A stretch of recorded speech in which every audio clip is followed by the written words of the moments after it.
Hello dear friends, स्वागत करते हैं आपका अपने YouTube channel genius hub academy पर। मैं विकास गुप्ता आपको इस प्लेटफॉर्म पर क्लास 12 का फिजिक्स पढ़ा रहा था। इसके पहले हम लोगों ने कूलम्ब्स लॉ क्या होता है वो हमने देखा।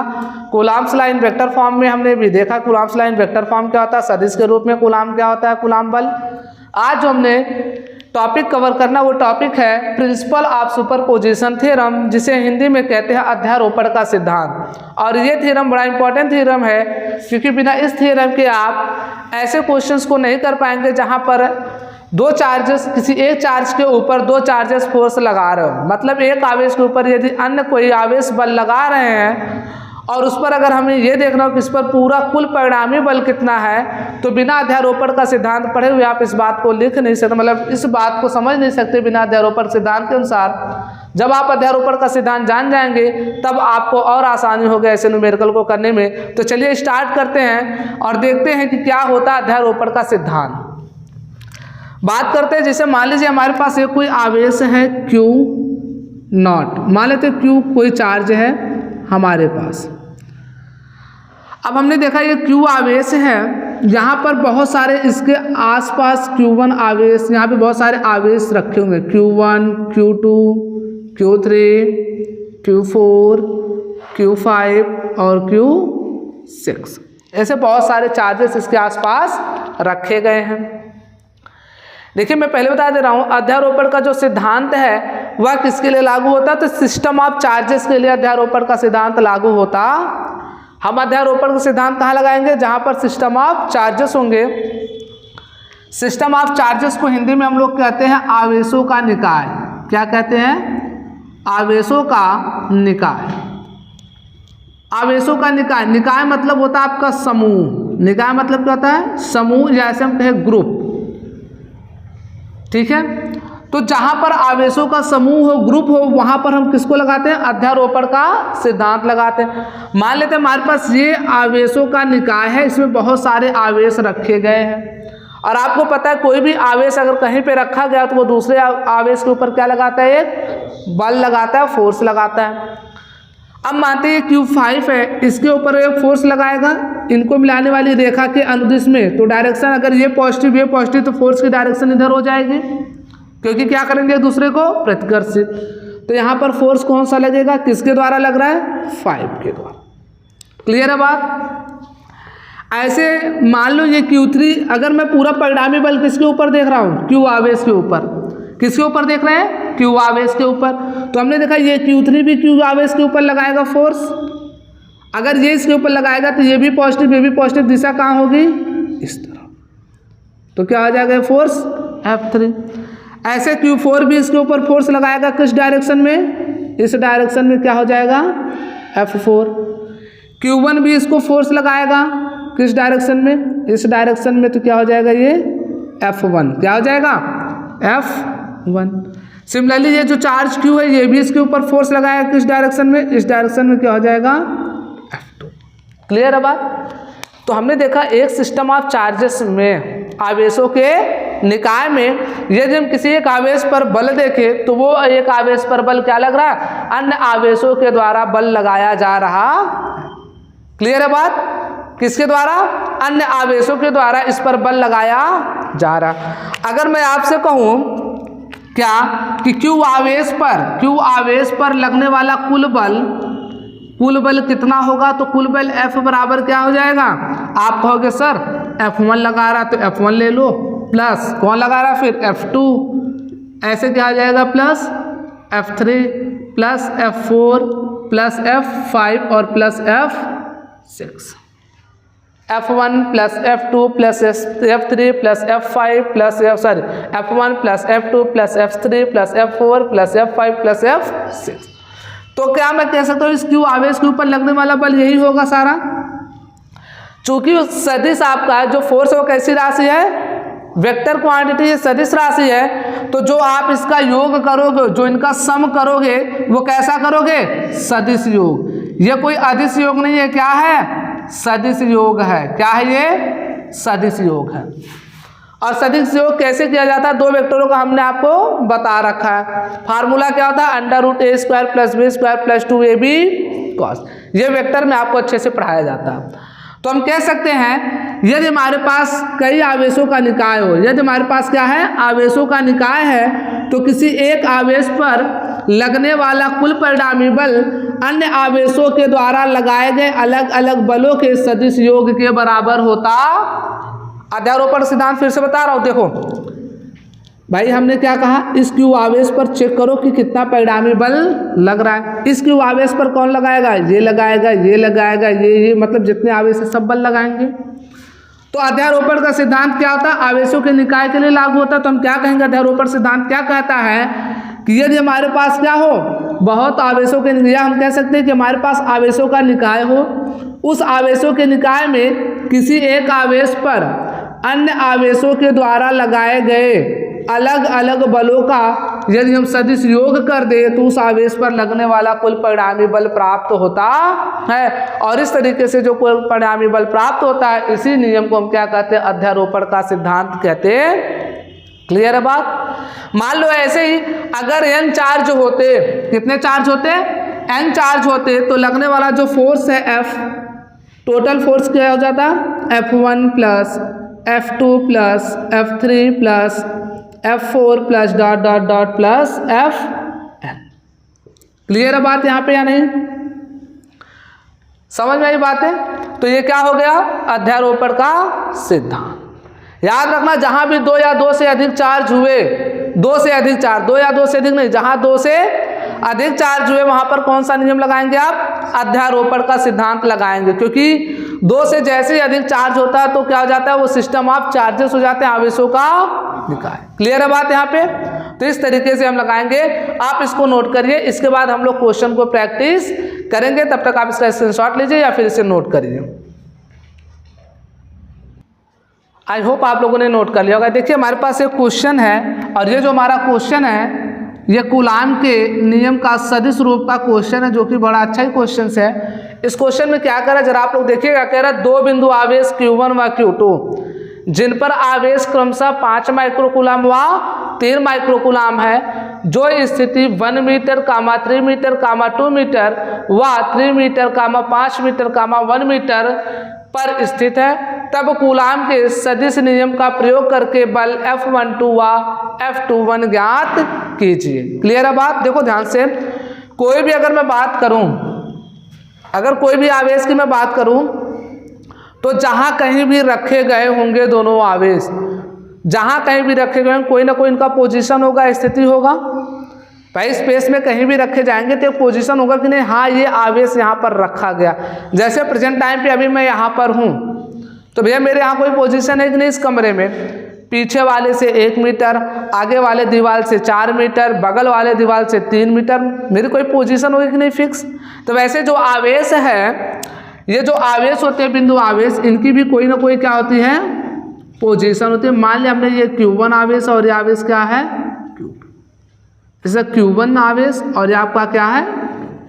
अब हमने इसको बनाया एक निर्देशांक, यहाँ से हमने इसको मिलाया तो इसका पोजीशन वेक्टर क्या हो जाएगा R1, और पोजीशन मतलब वही स्थित सदिश, और इसका पोजीशन वेक्टर क्या हो जाएगा R2।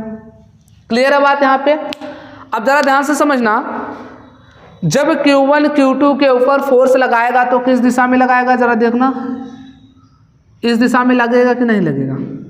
जब Q1 फोर्स किसके ऊपर लगाएगा, Q2 के ऊपर। फोर्स किसके ऊपर लगा, 2 के ऊपर लगाया, कौन 1, तो ये जाएगा वेक्टर F21। सिमिलरली Q2 किसके ऊपर लगाएगा, Q1 के ऊपर, तो फोर्स की डायरेक्शन कहाँ होगी, ये होगी, और ये हो जाएगा वेक्टर किसके ऊपर लगा, 1 के ऊपर लगाया किसने 2, तो हो जाएगा वेक्टर F1। क्लियर है बात यहाँ पे। अच्छा अगर मैं डिस्प्लेसमेंट वेक्टर पूछूं, इधर वाला डिस्प्लेसमेंट वेक्टर क्या होगा, तो देखो ध्यान से, एक वेक्टर ये है, एक वेक्टर ये, और एक वेक्टर ये। तो आप लोगों को मैं बता दूं, आपका जो जिधर जाओगे उधर वाला वेक्टर ले लेना, उधर वाला पोजीशन वेक्टर क्या है I2, और जिधर जा रहे हो उधर वाला ले लेना और उसमें से माइनस कर देना पहले वाला, तो हो जाएगा इधर का पोजीशन वेक्टर क्या हो जाएगा R2 माइनस। अगर मैं इधर से इधर का पोजीशन वेक्टर डिस्प्लेसमेंट वेक्टर पूछूं तो कहाँ गए, R1 के पास, तो हो जाएगा R1 वेक्टर माइनस। ये एक ट्रिक है, मैं आपको बता दिया कैसे पोजीशन वेक्टर आप लोगे, ठीक है ना।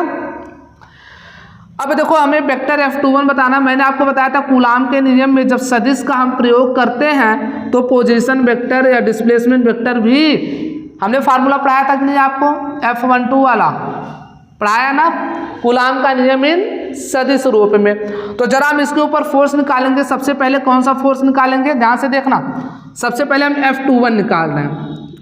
वेक्टर F21 बराबर क्या होगा, क्योंकि ये सदिश राशि है, सदिश राशि को व्यक्त करने के लिए क्या चाहिए, परिमाण चाहिए, और क्या चाहिए, इनटू डायरेक्शन। और डायरेक्शन के लिए हम लोग क्या करेंगे, कैप यूज करेंगे। बताया था ना, डायरेक्शन दिखाने के लिए हम क्या यूज करते हैं, कैप। अब वेक्टर F21 मतलब इसके लगने वाला बल का परिमाण, तो आप कूलाम के नियम से निकाल लोगे। क्या हो जाएगा जरा देखना, कि Q1 Q2 बटे R²। अब देखो ये फोर्स किधर है, इस डायरेक्शन में है ना, तो इसी डायरेक्शन का हमें क्या चाहिए, कैप भी तो चाहिए।